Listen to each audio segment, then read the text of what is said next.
Pursuit of the Truth, Bab 14. Dia seorang berserker dari suku lain dan dia sendirian. Dilihat dari kinya, dia seharusnya hanya berada di tingkat kedua alam pemadatan darah, akan mudah untuk membunuhnya. Kita juga dekat dengan suku itu dan kita akan berhadapan 2 lawan 1. Tidak perlu takut padanya. Namun demikian, karena orang ini datang untuk menantang, dia pasti punya beberapa trik. Tapi dengan kekuatanku sebagai berserker tingkat ketiga, semuanya akan baik-baik saja. Berserker tingkat ketiga yang sedikit lebih pendek dari suku Gunung Hitam itu tersenyum tajam. Dia sama sekali tidak khawatir tentang Su Ming. Menurutnya, perbedaan di antara mereka terlalu besar. Su Ming juga tampak lemah sehingga dia tidak terlihat seperti ancaman. Yang lebih penting lagi, selain suku aliran angin, jika ada anggota suku Gunung Hitam yang melihat seseorang dari suku lain berkeliaran sendirian, mereka pasti akan membunuh orang itu tanpa ampun. Tidak ada ruang untuk negosiasi. Ini adalah dunia di mana yang kuat memangsa yang lemah. Jika Xiao Hong tidak berinisiatif keluar untuk memancing mereka pergi, mereka pasti akan memasuki gua, membunuh Su Ming, dan membawa kepalanya kembali ke suku untuk mendapatkan hadiah. Yuci, aku akan membunuhnya. Tunggu di sini. Saat dia berbicara, pria besar itu melompat maju seperti harimau, memperpendek jarak antara dirinya dan Su Ming hanya dalam beberapa tarikan napas.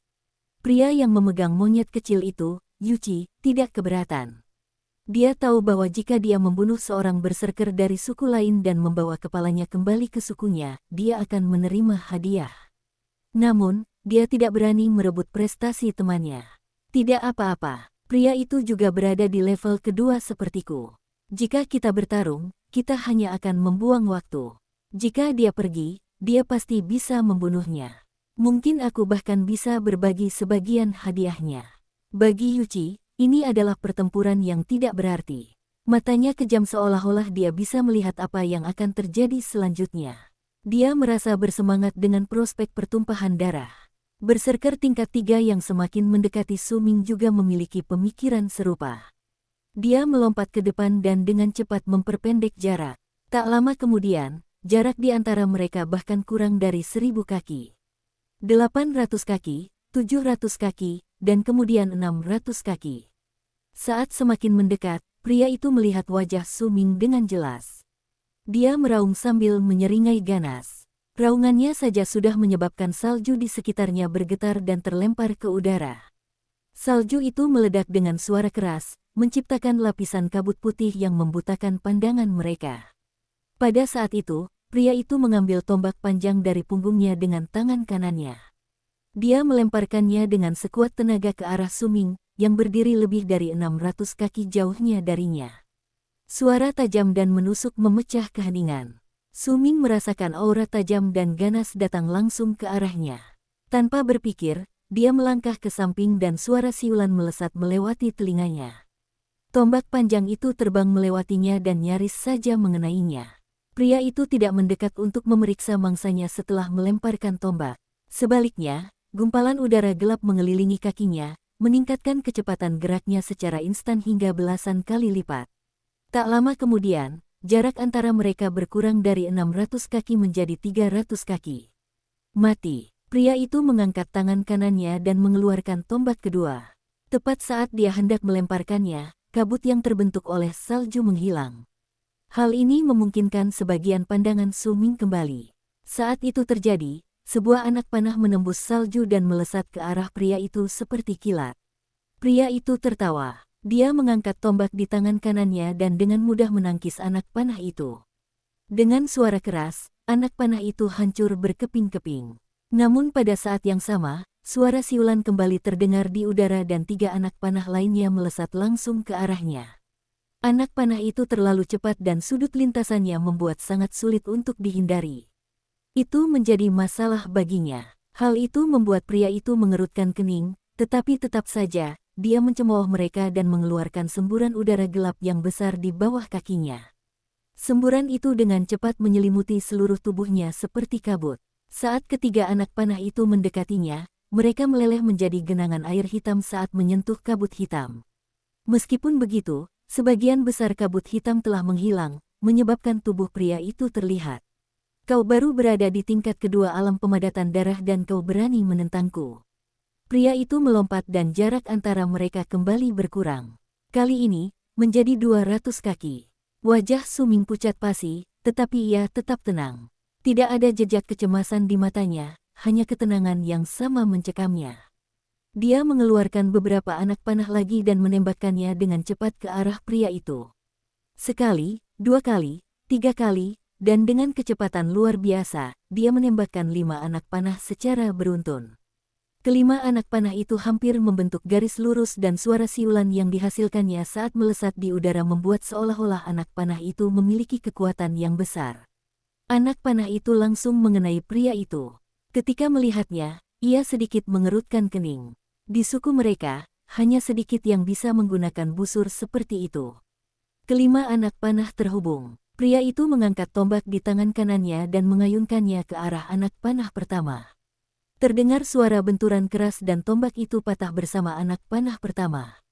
Anak panah kedua menyusul dengan cepat.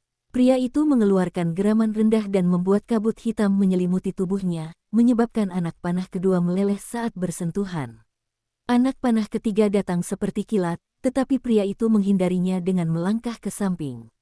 Ia segera dikejar oleh anak panah keempat. Pria itu menggeram dan mengepalkan tinju kanannya dengan ekspresi garang. Kemudian ia mengayunkannya ke arah anak panah itu. Saat anak panah itu patah, luka muncul di tangan kanannya. Pada saat itu, anak panah kelima mengikuti dengan dekat seperti bayangan. Pria itu ingin menghindarinya, tetapi anak panah itu berhasil meninggalkan luka di bahunya saat melesat melewatinya. Darah segar segera mengalir keluar dari lukanya. Aku akan mencabut kepalamu dari bahumu. Pria itu tidak terluka parah. Ia hanya mengalami luka kecil dan dianggap tidak berarti oleh anggota suku Berserker. Namun bagi pria itu berbeda. Ia menyeringai ganas dan berjalan 100 kaki lebih dekat ke Su Ming. Dia sudah menang. Ini adalah pertempuran yang tidak membahayakannya. Paling-paling dia hanya sedikit terganggu oleh panah-panah itu. Adapun Yuchi, dia menjilat bibirnya dari tempat dia berdiri. Dia senang menonton adegan berdarah seperti itu. Adegan itu membuatnya merasa bersemangat. Tepat ketika pria itu hendak melangkah lagi, Su Ming mendekatinya. Wajahnya pucat tetapi matanya tetap dingin dan tenang. Kemudian dia melakukan sesuatu yang sesaat mengejutkan pria itu dan Yuchi. Dia menyerah menggunakan busur dan anak panahnya, tetapi memilih untuk menggunakan tinjunya untuk menghadapi pria itu. Tidak ada yang menyadari bahwa di tangan kanan Su Ming terdapat bubuk pil merah yang telah ia hancurkan. Kau yang minta. Pria itu terus mendekat dan dalam sekejap mata, mereka hanya berjarak puluhan kaki satu sama lain. Kemudian jaraknya berkurang menjadi 30 kaki, 20 kaki, dan 10 kaki. Pria itu mengumpulkan seluruh kekuatan Qi-nya di tinju kanannya dan mengayunkannya ke kepala Su Ming. Jika mengenai sasaran, Su Ming pasti akan mati. Namun tepat pada saat itu, Su Ming mengangkat kepalanya. Kedinginan di matanya lenyap dan digantikan dengan niat membunuh yang mengerikan. Keinginan kuat untuk membunuh itu bahkan membuat pria itu terkejut. Semuanya sudah terlambat. Tepat saat Su Ming mengangkat kepalanya, dia mengayunkan tangan kanannya ke arah pria itu dan saat dia melakukannya, bubuk merah menyebar di udara. Sebagian bubuk itu mengenai luka di tinju kanan pria itu, sementara sebagian lainnya mengenai luka di bahunya. Pria itu sedikit gemetar, tetapi tidak ada jeritan mengerikan, tidak ada perlawanan. Tepat di depan mata Su Ming, dia berubah menjadi kabut merah dan menghilang begitu saja. Seolah-olah dia direbus hidup-hidup dan dihapus oleh hukum alam. Tumpukan tulang tanpa daging adalah satu-satunya yang tersisa di tanah. Ketika angin bertiup, tulang-tulang itu hancur menjadi debu. Di antara pecahan tulang itu terdapat tumbuhan aneh berwarna hitam dan putih. Tumbuhan itu memancarkan cahaya lembut dan redup. Peristiwa yang tiba-tiba itu membuat Yuchi, yang berdiri di dekatnya, terkejut.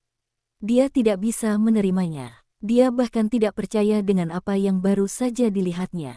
Tatapannya kosong karena terkejut. Kemudian, dia melihat bocah yang tampak rapuh itu berbalik dan menatapnya dengan mata dingin dan raut wajah yang sama dinginnya. Dia memperhatikan bocah itu berlari ke arahnya. Bangkai kera api akan menjadi suplemen yang bagus. Aku menginginkannya. Su Ming tiba-tiba berkata sambil mendekati Yuchi. Yuchi menggigil. Saat ia tersadar dari lamunannya, ia mendapati dirinya basah kuyup oleh keringat dingin. Kata-kata Suming juga membuatnya menyadari bahwa ia lupa menggunakan monyet itu sebagai sandera.